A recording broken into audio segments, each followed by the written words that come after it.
ప్రతి శుభకార్యం ముందు మొదట గుర్తు చేసుకునేది ఎవరు? అవును, విఘ్నేశ్వరుడే.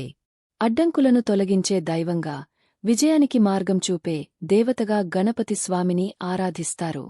తల్లిదండ్రులైన పార్వతీ పరమేశ్వరుల కరుణాకటాక్షంతో జన్మించిన గణేశుడు ఏనుగు ముఖంతో, బడిపొట్టతో, ముషికవాహనంతో భక్తుల మనసులను ఆకర్షించే విధంగా వెలసాడు. గణపతిని పూజిస్తే విద్య, బుద్ధి, ఆయుష్షు, ఐశ్వర్యం కలుగుతాయని శాస్త్రాలు చెబుతున్నాయి. విద్యార్థులు చదువులో విజయం కోసం, కుటుంబం సుఖసంతోషాల కోసం, వ్యాపారులు అభివృద్ధి కోసం వినాయకునికి అర్థిస్తారు. ప్రతి సంవత్సరం వినాయక చవితి సందర్భంగా భక్తులు ఇంట్లో మట్టి వినాయకుని ప్రతిమను ప్రతిష్ఠించి, పూజలు చేసి, 11 రోజులు సేవలు నిర్వహించి నిమజ్జనోత్సవం జరుపుకుంటారు. ఈ పండుగ భక్తికి ప్రతీకగా మారింది. గణపతి అనుగ్రహంతో మనసులో ధైర్యం, కార్యాల్లో విజయం, జీవితంలో శుభత కలుగుతాయని విశ్వాసం. జయ గణేశ.